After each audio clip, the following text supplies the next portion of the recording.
outras topografias tumorais. Mas a plausibilidade biológica, nesse conhecimento teórico, pode, né, se atribuir a qualquer outro tipo de câncer, né?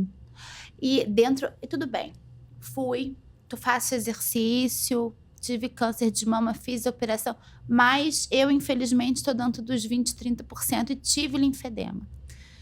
Então, estou com linfedema no meu braço. A gente já sabe quais alguns tratamentos, mas vamos listar esses tratamentos, mas existe alguma coisa nova também dentro do tratamento de linfedema ou a gente continua ainda com as faixas e cônico?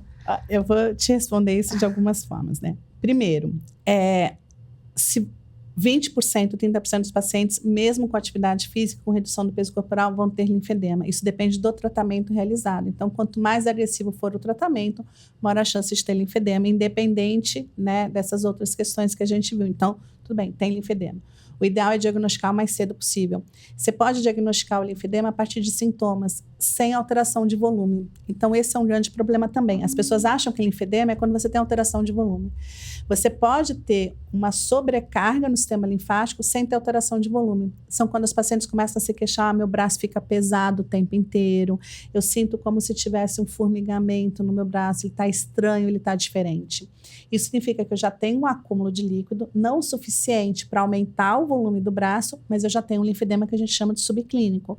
Então, tratar o linfedema nessa fase, ele é muito mais tranquilo, porque eu não tenho alteração de volume. Então, nessa fase, eu não preciso, por exemplo, de terapias compressivas. Às vezes eu posso tratar somente com ou sem a drenagem linfática, mas com exercício. Agora, uma vez que eu tenho alteração de volume, aí obrigatoriamente eu preciso de terapia compressiva. Alguma forma de terapia compressiva. Quando a gente tem muita alteração de volume, eu preciso reduzir esse volume. O ideal é o enfaixamento compressivo.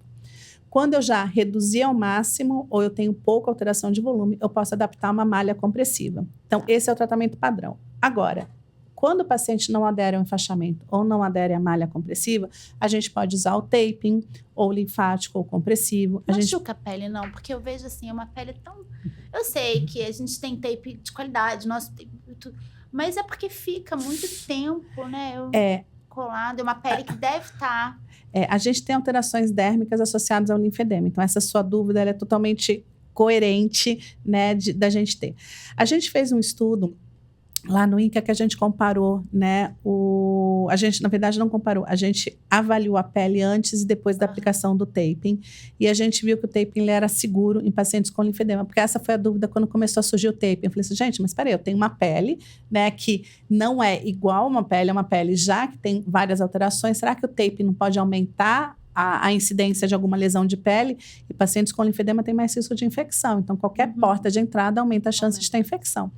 E aí a gente fez estudo, mostrou que o taping ele é seguro, né? A incidência de alterações dérmicas provocadas pelo taping, ela é baixa, e quando ela ocorre, nenhum caso levou a infecção. Então a gente considerou que ele é seguro, né? E os pacientes aderem super bem. O problema do taping é que depende também da forma que a gente usa, do tempo da utilização. Então, por exemplo, se eu vou colocar o taping, ele não pode ser uma conduta que a paciente vai fazer direto o taping. Eu posso ficar 3, 4 dias com taping, retirar, ele tem que ficar 1, 2 dias sem e depois reaplicar. Porque se eu ficar colocando taping numa pele, mesmo que ela esteja íntegra inicialmente, ficar recolocando tape no mesmo local, essa pele tem mais risco de ter lesão. Então, depende de como a gente vai aplicar e o tempo de utilização. Então, vamos lá. Vou fazer uma cronologia aqui. Tive câncer, fui para o fisioterapeuta, vai fazer exercício, Juju, fiz a operação. Eu volto, assim, depois da operação, logo pro físio, né?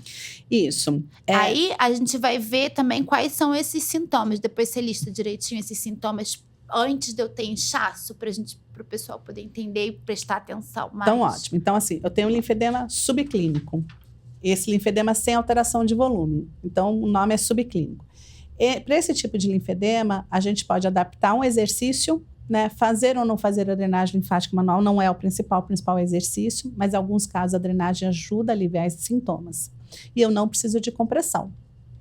Se esse linfedema subclínico, ele acontece durante o exercício físico, aí durante o exercício eu posso usar uma malha compressiva, usar um taping durante o exercício. porque às vezes é o exercício que provoca essa sobrecarga. E aí, se você usar uma compressão durante o exercício, você aumenta esse retorno linfático e retorno venoso. Então, no linfedema subclínico, ou eu não uso a compressão, ou uso a compressão durante o exercício. Bom, isso é o subclínico.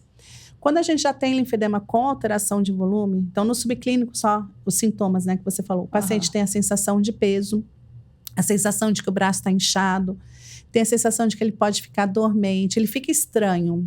Então, ele às vezes não consegue explicar muito bem. Eu sinto meu braço esquisito, tá diferente. E para todo mundo entender, a maior parte das vezes é o braço da onde foi retirada a mama. Isso. Tá? Então, não é o outro. Não, é o braço do mesmo lado da cirurgia.